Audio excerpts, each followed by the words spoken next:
Here, we have a list of people from whom we want to extract their first names.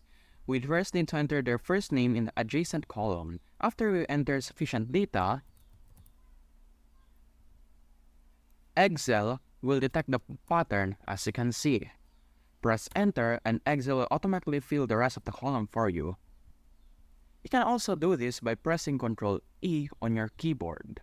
Here, I want to easily see how among my employees have an hourly rate of more than $25. First, we need to select the data I want to apply conditional formatting to.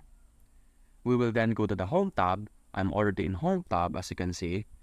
I'll click on Conditional Formatting, hover my mouse over Highlight Cells Rules, and click on Greater Than. We'll type in 25 into the input box, select green fill with dark green text, and click OK. As you can see, we can now easily see how among our employees have an hourly rate of more than $25. In this table, I want the data to be sorted by country, department, and hourly rate. This will allow me to easily see who has the highest hourly rate per department in each country. Luckily, Excel allows us to use multi-level sorting. To do this, I'll first select any cell within my table, go to the Data tab, then in the Sort and Filter group, click Sort. This will display the Sort dialog box. By default, Excel will have created one empty level of sorting for us. I'll click on the column drop-down, and then click on Country. I'll add another level of sorting, click on the column drop-down once again, and then select Department. And as you can guess, we'll add one final level of sorting. We'll click on column drop-down once again and select Hourly Rate. And in the order drop-down, I'll select Largest to Smallest. And click on OK. Now, we can easily see who has the highest hourly rate in different departments per country.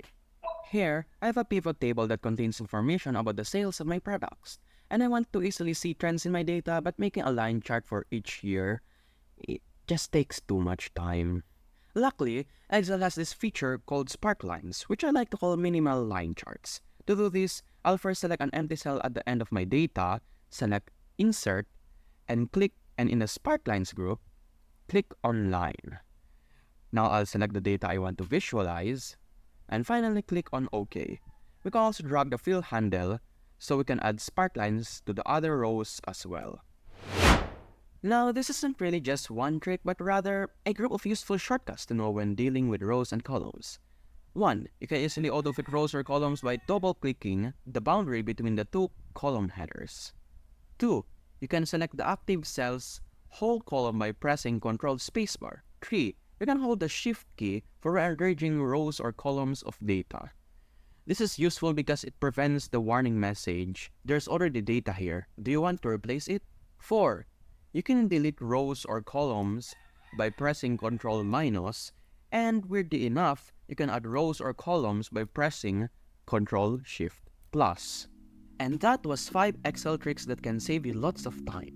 Make sure to like, subscribe, and comment down any questions you may have. You can also leave video suggestions down below that you want me to make tutorials about, and I'll consider it. This was Power Excel Solutions, and I hope to see you again next time.